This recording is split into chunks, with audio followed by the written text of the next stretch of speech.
includes 9 of the OAS ambassadors. It is my great privilege and pleasure to be able to introduce Kevin O'Reilly, the U.S. coordinator for the Summit of the Americas for 2022. Now, some of you may remember the United States held the very first Summit of the Americas in 1994. And it was at that summit that leaders from 34 nations in our region agreed to create a free trade area for the Americas, an important outcome. And the year 2022 is especially important for our region's leaders as they come together to address the impacts from a continuing pandemic that has devastated our families, our communities, and our countries, and has laid bare the inequities that persist in our region, especially for those persons at risk, such as women and children, and our Afro-descendant and Indigenous and Roma populations. Mr. O'Reilly brings an incredible expertise to his role as Summit Coordinator. He was U.S. Deputy Assistant Secretary of State for Brazil and the Southern Cone Affairs and Andean Affairs. He also previously served as Deputy Chief of Mission at the U.S. Embassy in Panama. As a career member of the U.S. Foreign Service, Mr. O'Reilly has held several other senior positions, including Director of the Office of Mexican Affairs and Senior Director for International Narcotics and Law Enforcement Affairs at the U.S. Embassy in Baghdad, Iraq. As the Pan American Health Organization celebrates its 120th anniversary this year, we are especially committed to this Summit of the Americas as an opportunity for leaders to recommit to strengthening their health systems and services, to ensure adequate investments for national health budgets, and to be prepared for what will be the inevitable next pandemic. With health at the core, nations will be able to reach sustainable success as they work to recover and rebuild and leave no one behind. And of course, before I turn it over to you, Mr. O'Reilly, let me just acknowledge our director of our Pan American Health Organization, who's also joining us and will close out our event, Dr. Carissa Etienne. So Kevin, over to you, please. Well, thank you very much, Lou and Dr. Etienne, Dr. Fitzgerald, and all the other folks who've taken the time to join us. Thanks very much for affording me the opportunity to talk to you and to share our vision, our understanding of the ninth Summit of the Americas, particularly as its agenda will touch on health, resilience, and recovery from this pandemic. You know, and I've certainly said this to Lou in the past, I'm keenly conscious of the fact that PAHO's roots lie in efforts to overcome medical crises in the past, well over a century ago, and it has consistently taken the lead in relieving suffering and creating opportunities out of solving complex public health problems.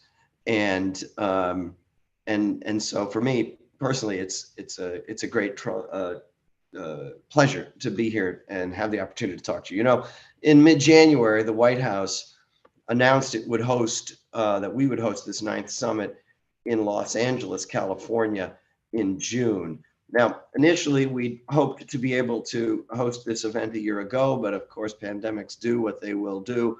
And so it has taken a little bit longer to reach a point where we judged that we had a odds-on chance of being able to hold a mixed event with a significant in-person degree of participation and do so in a safe and responsible manner. And our partner for that, and we have a very promising partnership, is with the city of Los Angeles.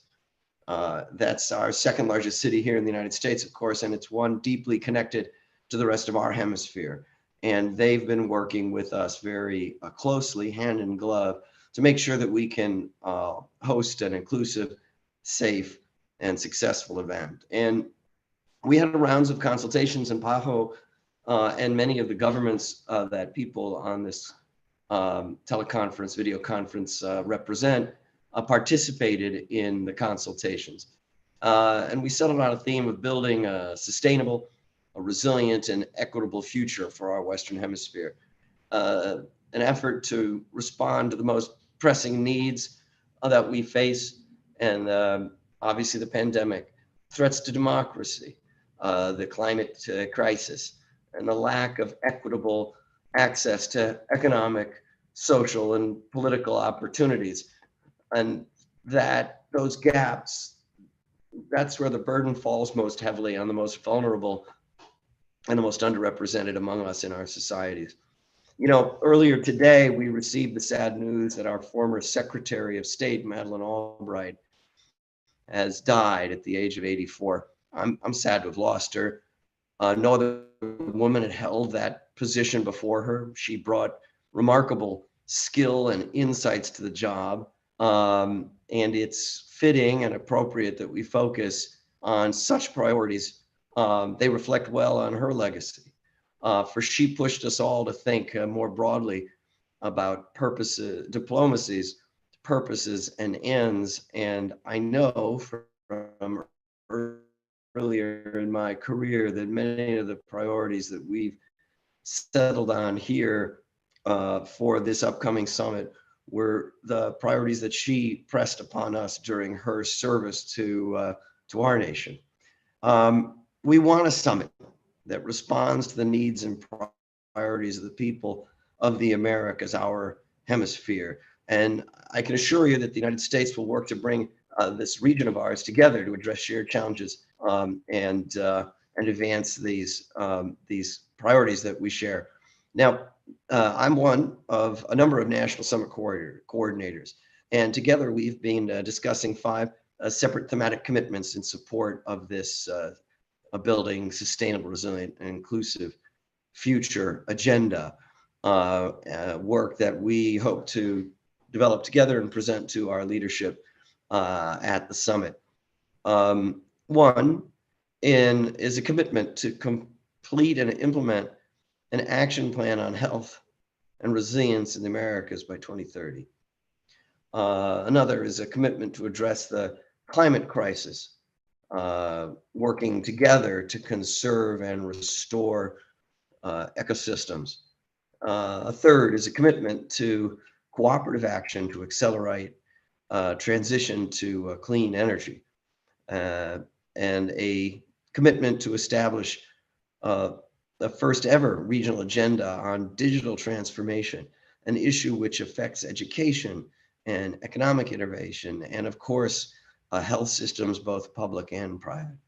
Finally, the adoption of an Inter-American Action Plan on democratic governance, which identifies concrete actions to implement our shared commitments on democracy, transparency, anti-corruption, and citizen participation. And this is always been really a fundamental underlying kind of the foundation stone of how we've thought about this summit as we've worked towards developing it. But of course, ever since February and the Russian invasion of Ukraine and the threats that it poses to the rights of Ukrainians to choose their own leadership, to live in a country that has its national territory and the integrity of that territory recognized. It has, even though it is not part of our hemisphere, it's lent a certain new keen urgency to that democratic agenda. As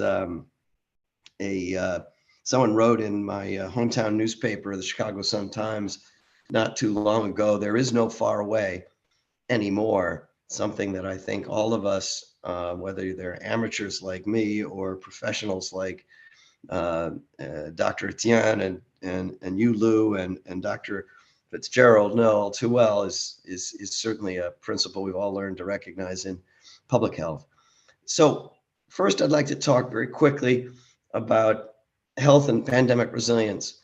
And throughout this process of developing the summit agenda and talking to the various stakeholders and institutions and governments, we've heard their priorities and concerns, and everybody focuses on the pandemic and the cracks it has exposed in our health and economic, education, and social systems.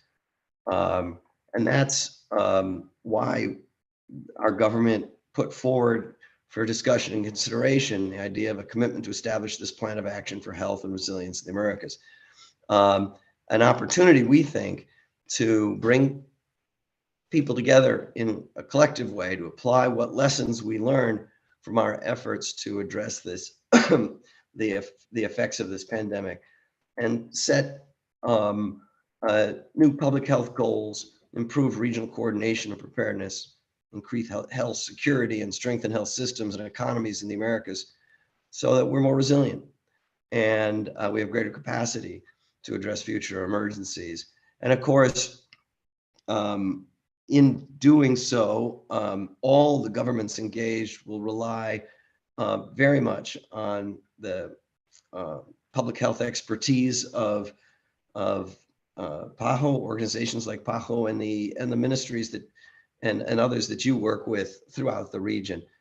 The goal here is to build on Sustainable Development Goals and the 2030 Agenda through this summit process. So we want to define goals for actions focused on improving coordination, on reliable medical supply chains, on strengthening cooperation to increase and make more effective the exchange of information on questions such as the development of and access to vaccines. So, expert recommendations and input from PAHO, which is one of the most valued members of our joint summit working group, is essential as my colleagues and I, the National Summit coordinators, work to shepherd this commitment forward. And we really look forward to continuing working with PAHO and with all your governments to ensure that this proposed action plan complements and furthers the ongoing work and initiatives of the organization in the region, as well as broader multinational or multilateral efforts at the World Health Organization to strengthen prevention, preparedness, and response. We look forward to hearing your valuable insights and ideas as we continue to collaborate and heading towards on the road to what we are confident will be a successful 9th Summit of the Americas, rushing up before us in less than 80 days. And thank you very much. I think I'll leave it there.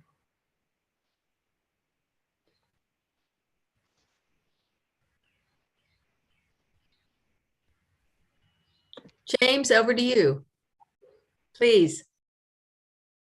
So thank you very much, Lou.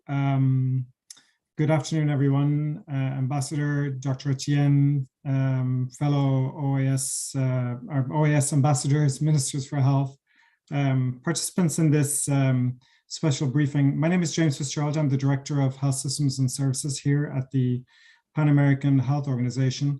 And I've been tasked, following that introduction by Ambassador O'Reilly, to really present for you an overview of the context of some of the challenges that the region face in terms of the development of resilient health systems and the building of what the ambassador highlighted in terms of sustainable, equitable, resilient health systems and societies. I have a short presentation for you that I'm going to upload now. So if you allow me 1 second.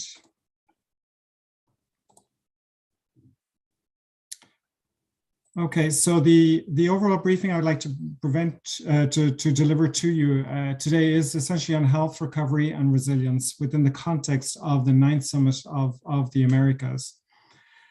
As we heard, the central theme of this summit is building sustainable, equitable, and resilient future. And this is a highly relevant and pertinent overarching theme for it. We have seen that the COVID-19 pandemic has significantly impacted the lives and well-being of populations throughout the Americas. It has decimated health systems and services, challenged them to surge capacity, and at the economic level has reduced the overall gross domestic product in the order of about 6.8% in Latin America alone. We've seen tremendous increases in the poverty rate in the order of 33.7%, with over 209 million people falling into poverty, and some of them, almost 12.5%, falling into extreme poverties. And so the overarching theme, building a sustainable, equitable, and resilient future, really speaks around the necessary linkages that we need to develop between health, social development, and the economic sectors as we look forward to 2030 and the achievement of the Sustainable Development Goals. There are essentially 5 overarching political commitments and plan of actions that are to be considered by the 5 political commitments that will be considered by the actual summit itself. The first being a regional agenda for digital transformation. The second, the Inter-American Action Plan and Democratic Governance. A third on a green future, and the fourth on accelerating the green energy transition. But I think it's what most relevant to us as an organization and you as member states of the Pan-American Health Organization is really the draft political commitment and plan of action on health and resilience. The overall objective of this plan is really at this point to assess and strengthen the capacity and resilience of health systems and health value chains at national and regional levels, placing individuals at the core of health and resilient policies. It does call for the development of an action plan in health resilience. The time frame for that is not quite clear at this point, but has to be developed prior to the 10th Summit of the Americas, but ultimately for implementation by 2030. And I will talk a little bit about that later during the presentation. At present, the overall political commitment has broadly 5 areas that it's addressing. First of all, the policies and regulatory frameworks for health and health systems. Secondly, some of the really important issues around the availability and capacity of the health workforce, complex issues of health financing, while at the same time looking at medical supply production capacities for regional health resilience, and then the linkages with digital tools and the strengthening of their development and their application in the interests of development of resilience and health. PAHO has been fully engaged in this process from the very outset at the executive management level with the OAS Joint Summit Working Group, and of course with the United States as host country. It's important to note that the Joint Summit Working Group is comprised of 13 institutions of the United Nations and the Inter-American system, including international financing institutions and the OECD. In addition, we are an observer at the Summit Implementation Review Group, which is the management body which Ambassador O'Reilly oversees, that really looks at the summit processes and is comprised of representatives of countries from the hemisphere designated by the national coordinators. We have been extremely engaged and active in areas of advocacy and outreach with our member states, with permanent observers, and of course other stakeholders who are very much participating in this process to make sure that the necessary linkages between PAHO mandates and priorities are well reflected in the region. To this end, we also prepared and widely distributed a white paper on health and resilience to all our member states, and actually to the heads of states within the region, aligned with those recent PAHO mandates. And the white paper really looks at 3 areas that I'd like to delve into a little bit more in detail during this presentation. The first is around resilience through preparedness. The second is in resilience in medical product manufacturing capacity and supply. And the third is resilient health systems and societies. First of all, let's look at the issue of resilience through preparedness. We have seen that preparedness constitutes a fundamental function of our member states to be able to respond, to detect and mitigate the actions, not just of any pandemic, but of any multi-hazard situation that will be presented. In the area of health, if we look at some of the core indicators that measures the extent to which our countries are prepared, we do see a high degree of heterogeneity and diversity within the region with regard to the level of preparedness of our member states. We see broadly within South America, Central America, and North America that there are sectoral mechanisms for coordination and implementation and monitoring of disaster risk management for health with national committees for emergencies and disasters, although less so present in the Caribbean. When we look, for example, at the multi-hazard emergency response plans being updated with over the last 2 years, we see a mixed bag in terms of the actual situation across the various sub-regions. And even more so when we look at whether member states have established multidisciplinary emergency response teams, which have been so critical to the response to COVID-19 over the past few years. And so as we look at the issue of preparedness within the context of the summit, it is really important that we highlight the need to build capacity to detect, alert, and respond to health emergencies as a central pillar to overcome even the current crisis, but to prevent and control future pandemics and other health emergencies. There is a need to highlight that countries need to be better prepared to build that level of prevention, detection, response capacities, including the implementation of the international health regulations. Science and data has been critical to the response capacity to COVID-19, including availability of open access to science and that data. And that in itself has supported the rapid decision-making processes, including the deployment of critical tools in the face of the pandemic. However, we have also faced a infodemic in terms of a distortion of information with regard to the science and the data that has been used in the development and or deployment of some of those tools, most particularly, for example, as we've seen in terms of COVID-19 vaccines. At the same time, we need to increase the capacity of surveillance and the laboratory service networks that are available to the whole region and countries to be able to detect disease outbreaks. All this will require increased investments, national leadership, and a broad engagement of various sectors to be able to build that level of preparedness. In summary, some of these elements and more have been captured in recent and relevant PAHO mandates, most notably the update on COVID-19 in the region of the Americas at last year's Directing Council, the report on strengthening PAHO and WHO preparedness for and response to health emergencies, also from last year, and the implementation of the international health regulations and the plan of action for disaster risk reduction. Some of the material available here are very much available to member states as they continue the process of the negotiation of the political commitment.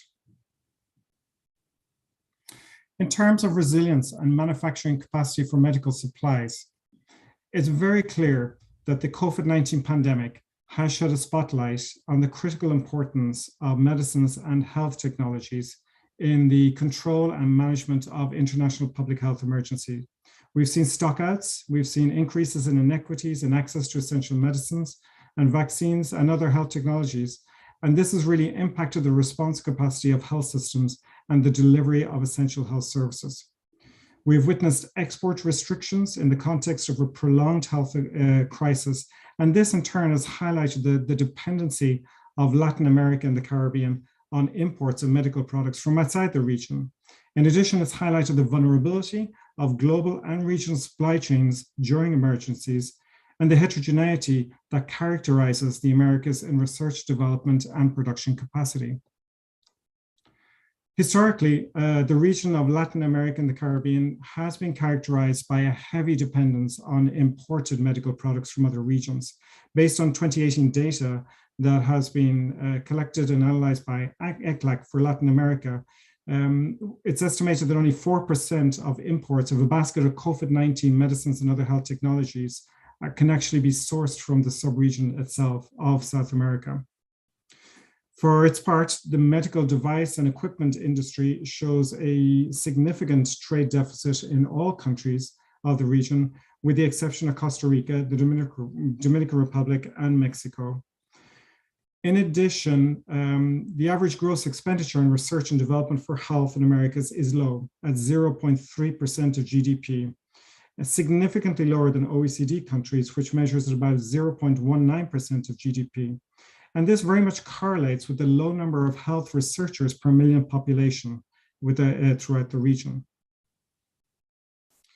And so as we begin to address this issue, indeed through the summer process, it's really important that we highlight the urgency to develop multi-sectoral policies that will strengthen scientific, technological, industrial, and commercial ecosystems throughout the region of the Americas. This also means strengthening and ensuring the well-functioning and integration of regulatory systems to ensure quality, safety, and efficacy, and thereafter maximizing trust in the regulatory decisions that are being issued by national regulatory authorities. It means also investment in innovation clusters with the participation of academia and the industry based on priorities that the region should be able to define to address its own needs in future pandemics and beyond. Affordability and fair and sustainable pricing will be important, including allocating public financing to ensure the reduction of out-of-pocket expenses for medicines and health technologies that now constitute a significant portion of out-of-pocket expenditures in health.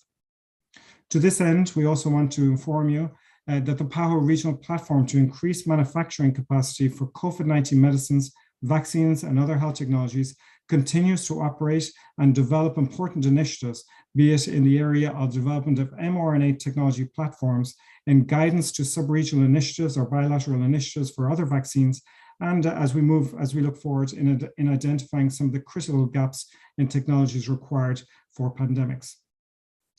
Some relevant PAHO mandates here: increasing manufacturing capacity for essential medicines and health technologies adopted by the Directing Council last year, access and rational use of strategic and high-cost medicines adopted by the Directing Council in 2016, and strengthening national regulatory authorities for medicines biologicals of 2010. However, this issue will be retaken by the Pan American Sanitary Conference this year as we move forward in the presentation of the document to strengthen regulatory systems throughout the region of the Americas. As has been mentioned in the opening, the COVID-19 pandemic really exposed health systems deficiencies and the lack of resilience within our health systems. The COVID-19 pandemic essentially amplified existing barriers, particularly among vulnerable communities, and countries in the region experienced fundamental disruptions in health service delivery for all conditions, and reductions in both the demand and utilization of health services. And this ranged from emergency service to special appointments with specialists, and in particular to access primary care services, including community health, where essentially 70% of the population reported disruptions. We also noticed significant changes in service delivery platforms, where countries made significant efforts to strengthen those service delivery platforms, in particular at the first level of care. At the same time, we are faced by challenges in the organization and the reorganization of integrated health service delivery networks and building that surge capacity required at the hospital level. ICU bed capacity in the region in many countries increased in the order of threefold between March 2020 and January 2022. And in some cases, this in itself wasn't enough, as 80% occupancy rate thresholds were reached very quickly. There is a fundamental issue in terms of the investment required in our health systems as we move forward. Pre-pandemic investments in health remained low, in health systems remained low, with the allocation, with few countries essentially reaching the 6% benchmark of public expenditures in health as expressed as a percentage of GDP that was adopted by PAHO member states in 2015. We do note, however, that the percentage of GDP increased significantly in 2019 compared to the previous year. Among these 23 countries that did increase the level of investment, now 5 countries in the region have exceeded the 6% benchmark, and an additional 5 countries are extremely close to it. Very closely linked with the issue of the challenges in organization of health services is the issue of the health workforce, the supply shortages and the inequities in the distribution to meet needs, particularly for the delivery of primary care.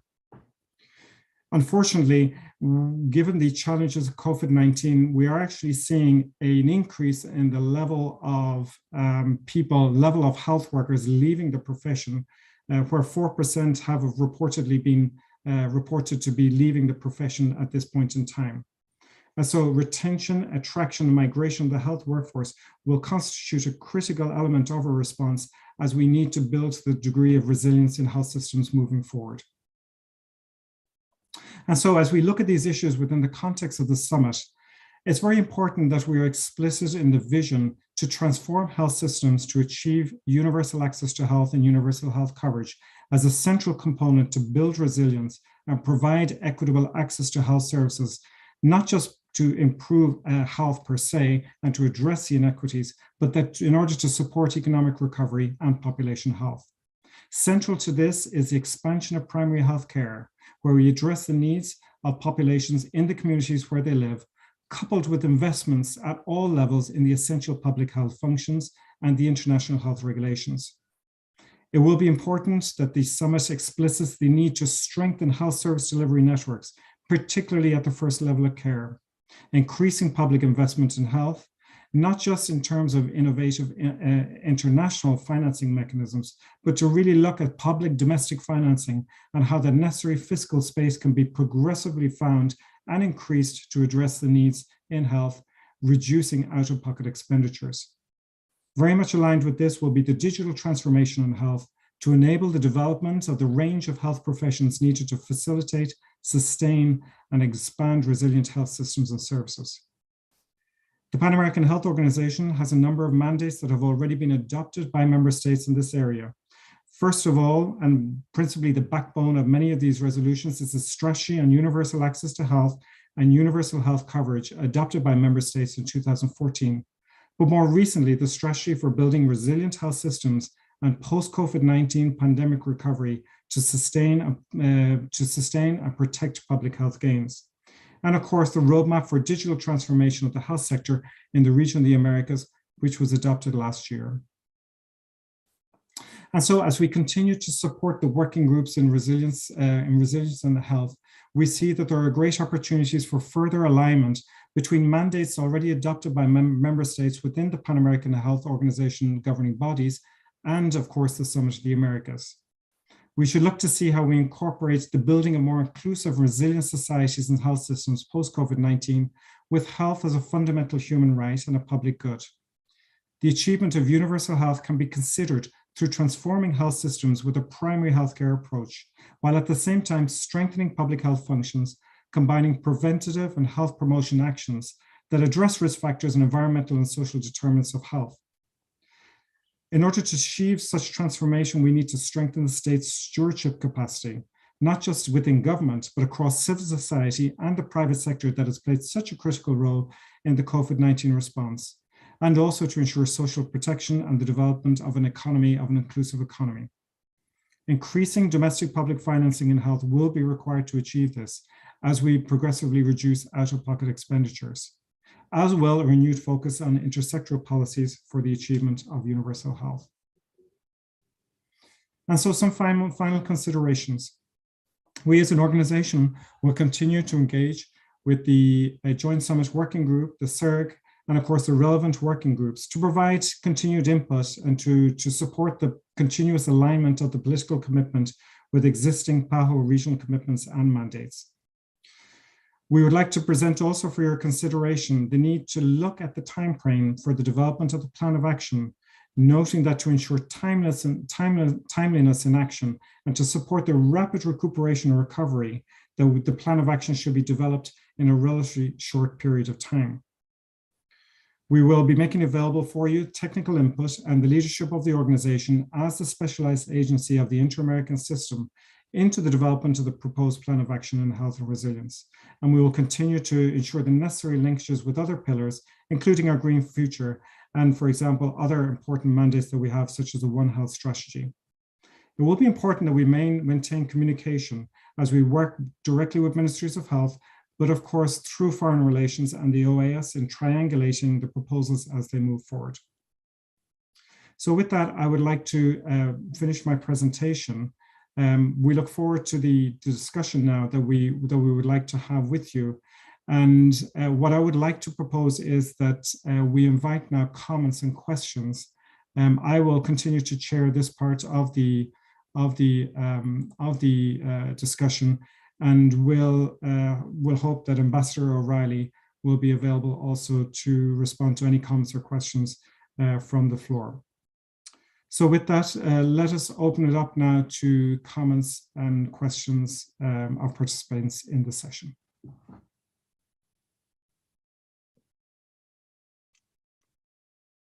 If you'd like to take the floor, please raise your hand for any comments, questions.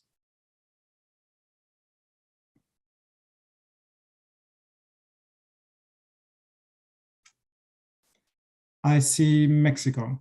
The floor is yours, Mexico.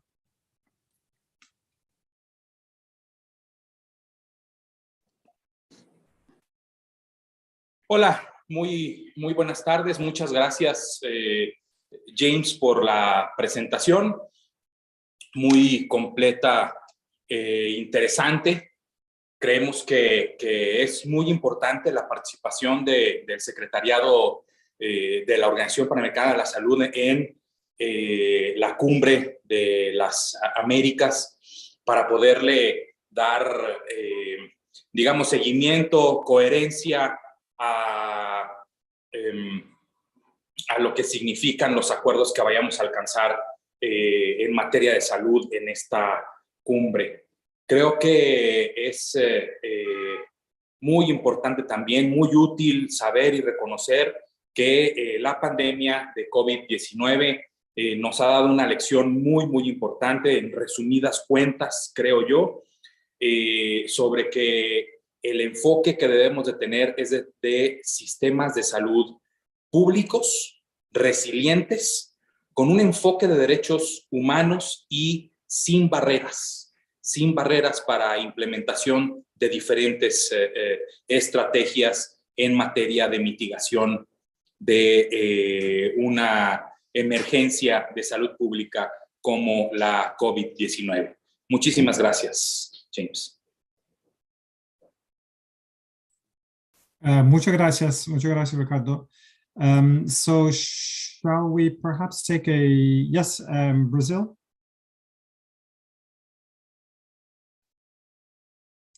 Thank you so much, James. I understand there is Portuguese interpretation, right? Então, muito obrigado, James, obrigado a todos. Eu gostaria de agradecer as duas apresentações do embaixador O'Reilly e a do Dr. Fitzgerald sobre esse assunto que é muito caro à nossa missão aqui em Washington e de certo, a nossa capital também.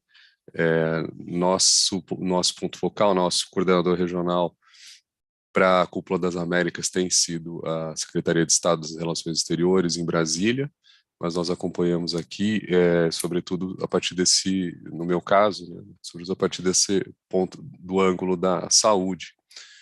E é com muita alegria assim, que eu vejo um alinhamento bem importante, conforme mostrado pelo Dr. Fitzgerald na sua apresentação, entre mandatos e já o programa de trabalho da OPAS, de um lado, e de outro, a alguns propósitos da Cúpula das Américas. Nós vemos a OPAS, enfim, como uma organização que tem muito a oferecer, tanto no sentido dos inputs, de oferecer ideias e propostas para esta discussão, neste momento, sobre o compromisso em resiliência e saúde, que deve ser adotado em Los Angeles, mas também para o segmento do compromisso seja em termos da elaboração do plano de ação, mas também para a execução de determinadas tarefas, se for o caso, conforme o mandato da Cúpula das Américas. Nós acreditamos que a OPAS tem a capacidade técnica e a legitimidade política e técnica também para prestar esse papel, uma vez que nós sabemos que a Cúpula das Américas é um processo um pouco, digamos, leve em termos de institucionalidade. Assim que, e também gostaria de reiterar aqui, de público, a manifestação que foi transmitida diretamente pelo nosso ministro da Saúde, Dr. Marcelo Queiroga, quando visitou Washington, aqui diretamente a diretora da OPAS, doutora Carice Etienne, e a doutora Lu Valdez, de nosso, que estamos de forma em geral de acordo com os termos em geral do white paper que foi circulado pela OPAS, de modo que, enfim, o Brasil está pronto a colaborar com esse processo, não só para a adoção dos documentos, dos compromissos em Los Angeles, mas também na implementação e na elaboração do plano de ação. Muito obrigado. Obrigado. Muito obrigado. So do we have any other comments from the floor?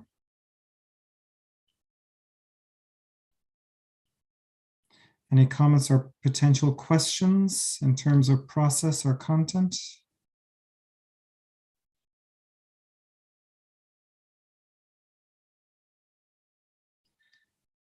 Ambassador, can I ask you perhaps if you would like to make any comment based on what we've heard from Brazil or Mexico or anything in the presentation?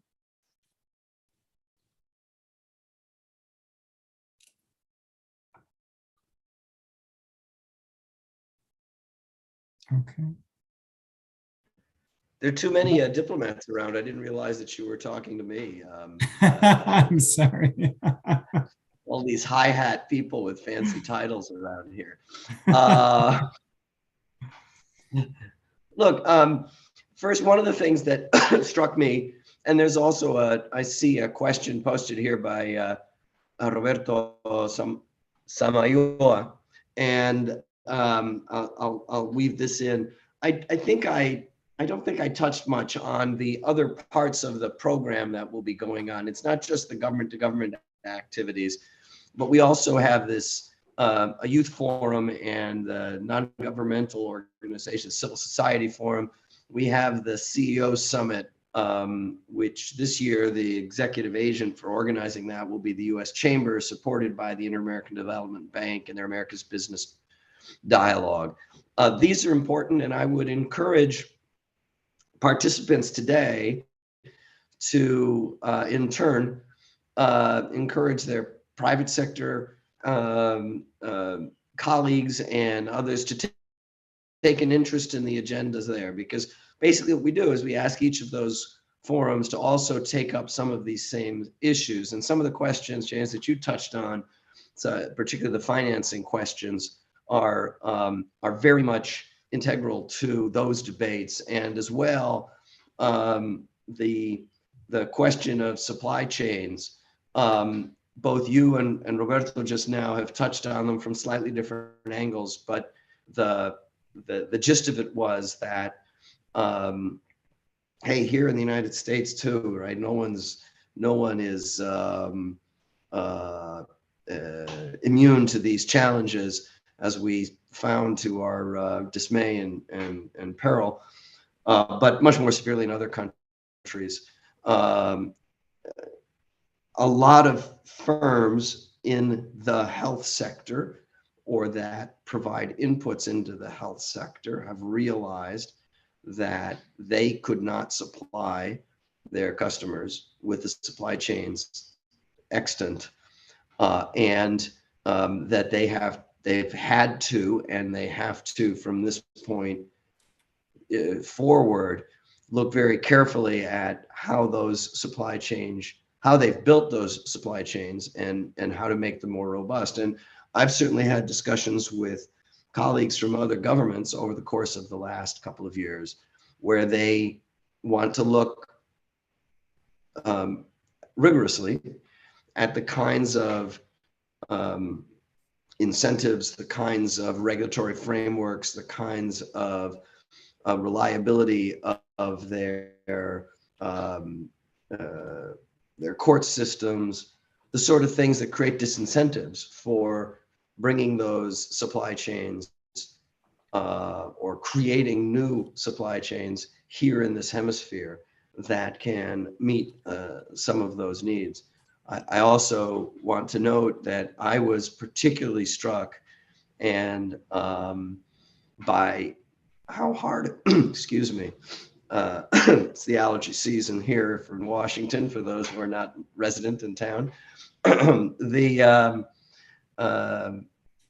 Even some middle and upper income countries, particularly in the Caribbean, no matter how hard they worked, found themselves crunched very severely in competing in the markets as they've existed over the last 24 months for the supplies they needed for their healthcare systems. And we haven't even gotten to the human resource questions that you touched on. And many of those will be discussed in the government-to-government forums, but they'll also come up in the CEO summit and in the other settings in the supporting elements of this summit. And I would encourage people to take an interest in them. And when you see that you have folks in your governments and in your societies, in your economies, who would have something to contribute to those debates, please jump in with both feet. Yeah, thank you very much, Ambassador O'Reilly. Thank you for that. I will make a brief comment then, in while perhaps others may wish to make to add a question or a comment in the chat. I think one of the things very much along the lines of this issue of the disruptions in supply chains, we really saw how the region was exposed, even in terms of some of the most basic products, such as PPEs. Now, while these products are relatively low technology products, they are critical products. And so the norms and standards and quality requirements to produce them are still extremely important. And so this will be one of the priorities that we will be looking at through the regional platform as moving forward. And then as we look, I think at continue to look at the overall level of complexity of health technologies through diagnostics, medicines, and then into more complex biologicals, we see an even more complex scenario in terms of the market dynamics, the complex supply chains, the high dependence of the region, in particular in terms of Asia and sourcing APIs, active pharmaceutical ingredients, and all the raw materials. And not to mention the back and forth that happens between countries in the development of intermediary products. And so this will constitute a really important challenge, we believe, for the region. We would suggest also that member states look at the document. We did have a wonderful discussion in our directing council last year around this issue, around increasing manufacturing capacity for essential medicines and other health technologies, that spoke to this issue of having explicit intersectoral policies, looking very much at the regulatory systems and the ecosystems that are required to support that process, and then the cooperation between the region. And this then links in with the comment from Roberto Samoya, but also then how it links in with the resilience of overall the overall health system, because without these products, we cannot ensure the provision of essential health services in these times. So with that comment, let me ask if there are any final comments or questions from the floor.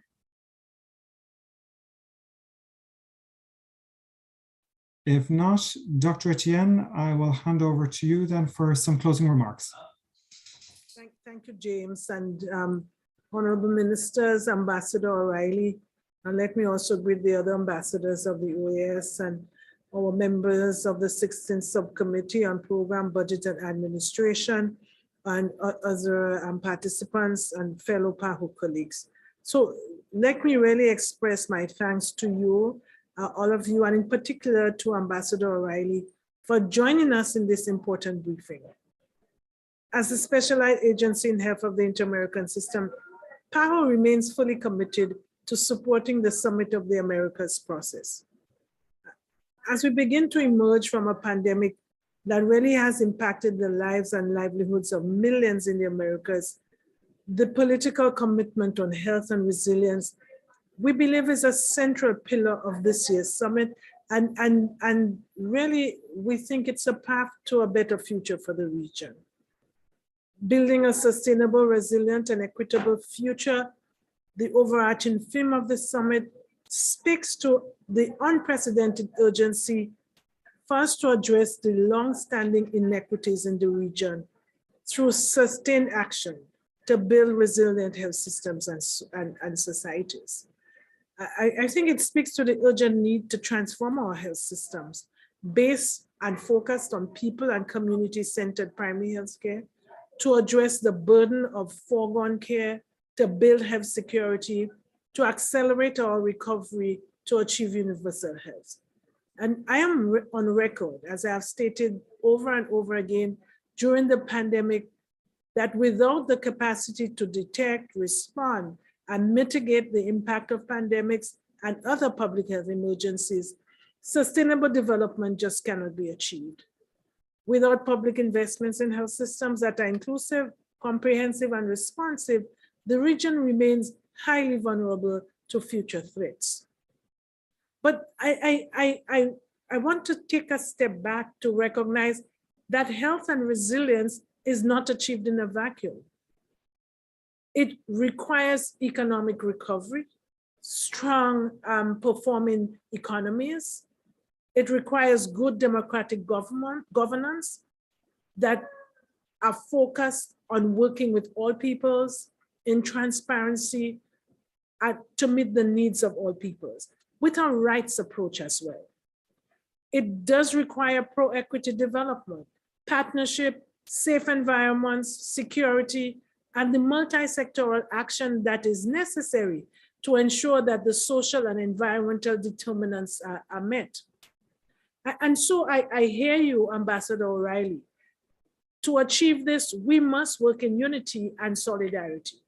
And as I look at the pillars that have been defined for the summit, I think it fits in right into this, that we need to be holistic if we are going to achieve not only resiliency and health, but to achieve the sustainable development that we are so focused on. And that we must focus on, that we must address in a much more equitable manner if we in this region are going to achieve health and well-being and development for all. So let me assure you that PAHO will continue to provide input into the political commitment. We will continue to support the multiple working groups that have been established. And of course, Ambassador O'Reilly and the SIRG, we will continue to work with you as best as we can. And we also will continue to support making the necessary linkages between mandates in health that have already been adopted through the governing bodies of PAHO with the summit's commitment in health and resilience, but importantly, with the other relevant pillars. So we stand ready to support the development of the action plan as well, that will emanate from the political commitment as a central intersectoral pillar that will accelerate our recovery in health and beyond, and also will contribute to the achievement of a sustainable, resilient, and equitable future. I want to reiterate your words, Ambassador O'Reilly, that we must work together and that unity is key and equity is key. So thank you again to all of you who have joined us in this side event, and please let's work together we need our not only our ambassadors at the OAS, but we need our capitals also to engage with the ambassadors at the OAS to ensure that we are indeed giving the best of what this region needs to offer, that the experiences and lessons that we've learned from the pandemic are brought on board as we move forward with engaging around the pillars of the summit. Thank you again, and have a good afternoon.